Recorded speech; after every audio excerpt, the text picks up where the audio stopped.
ناظرین کرام، السلام علیکم ورحمۃ اللہ وبرکاتہ۔ ہمارا بیان ہے آج کا اس خاص ولی اللہ کے لیے جس کے لیے خود نبی صلی اللہ علیہ وسلم نے خواجہ غنی نواز کو بشارت دے کر فرمائی تھی کہ تمہارے پاس جو کچھ ہے سب اسے سونپ دینا، کیونکہ وہ تمہارا جانشین اور تمہارا سچا خلیفہ ہوگا۔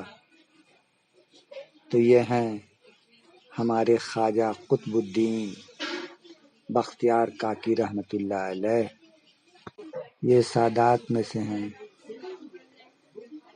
حضرت حسین رضی اللہ تعالی عنہ کی نسل سے ہیں۔ ان کی ولادت باسعادت 569 ہجری میں ازبکستان میں ہوئی۔ یہ 15 سپارہ کے حافظ ماں کے شکم اطہر میں ہی ہو چکے تھے۔ مستند کتاب میں یہ ذکر ہے کہ ایک بوڑھی عورت ایک دن حضرت خواجہ قطب الدین بختیار کاکی رحمۃ اللہ علیہ کے خدمت اقدس میں حاضر ہوئی اور ادب احترام کے ساتھ آپ کے قدم چومے اور اس کے بعد کہا کہ بادشاہ وقت نے میرے بیٹے پر ناحق الزام لگا کر اسے سولی پر چڑھا دیا ہے، جس سے اس کی جان نکل گئی ہے۔ ولایت چونکہ آپ کو حاصل تھی، غیرت آئی کہ یہ ناانصافی ہوئی ہمارے علاقے میں۔ آپ فوراً اپنے ہمراہیوں کے ساتھ وہاں پہنچے اور جہاں سولی پر دی گئی تھی اس کے نزدیک پہنچے۔ دیکھتے کیا ہیں کہ ہزاروں آدمی موجود ہیں اور وہ نوجوان پھانسی پر لٹک رہا ہے۔ خواجہ صاحب اس کے نزدیک پہنچے، اپنے ہاتھ اس کی گردن میں ڈالا اور فرمایا کہ اگر اس بوڑھی عورت کے بیٹے کو بادشاہ وقت نے بے قصور پھانسی پر چڑھایا ہے تو اے اللہ تو اسے زندگی بخش دے، کیونکہ اس ضعیفہ ماں کا دل بہت بے قرار ہے۔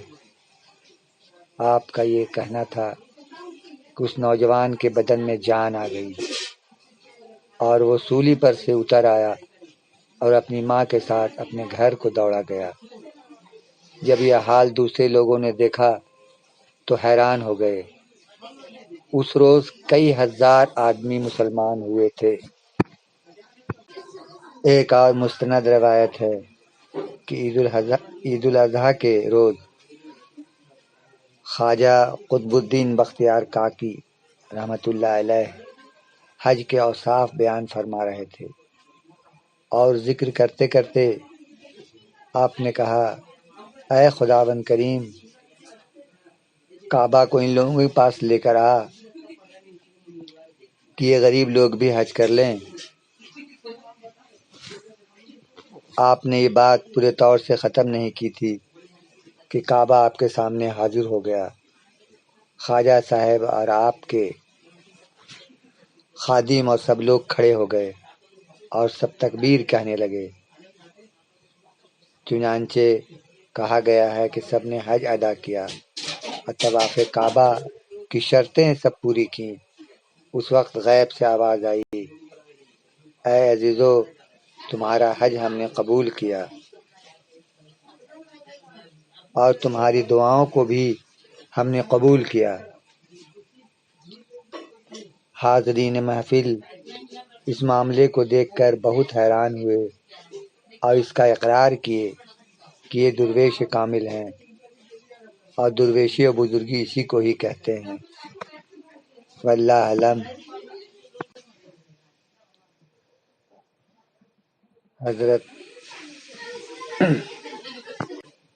شیخ فرید الدین گنج شکر جو ان کے بہت خاص مرید تھے، ایک بار کا ذکر ہے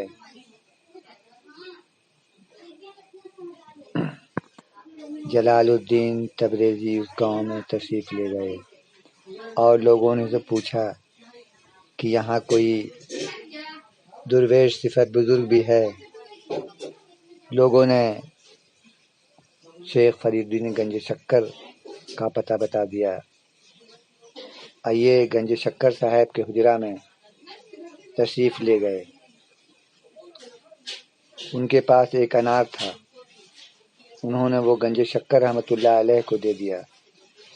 گنج شکر رحمۃ اللہ علیہ روزہ سے تھے، اس لیے اس کو تقسیم کر دیا اور آپ نے نہ کھایا۔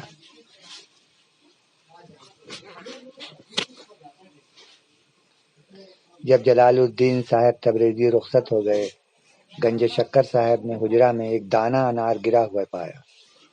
اس کو اٹھا کر آپ نے پگڑی میں باندھ دیا کہ شام تک اس کی حفاظت رکھی کہ گر نہ جائے۔ جب آپ نے اس سے روزہ افطار کیا تو اس سے ایک نور اور سرور دل میں پیدا ہوا جس سے باطن کی صفائی ہو گئی۔ اس وقت گنج شکر کو یہ بات معلوم کر کے بہت افسوس ہوا اور دل میں خیال آیا کہ کس لیے میں نے خود انار نہ کھایا، لیکن کیا کیجیے میرے نصیب میں ایک ہی دانہ تھا۔ جب یہ اپنے پیر خواجہ قطب الدین بختیار کاکڑی رحمۃ اللہ علیہ کی خدمت میں حاضر ہوئے اور یہ واقعہ بیان کیا تو خواجہ صاحب نے فرمایا، اے فرید، اس تمام انار میں ایک ہی دانہ تھا کہ اللہ تعالیٰ نے تیرے نصیب کیا تھا، جس سے تیری باطن کی صفائی ہو گئی، اور یہ افسوس کا موقع نہیں ہے۔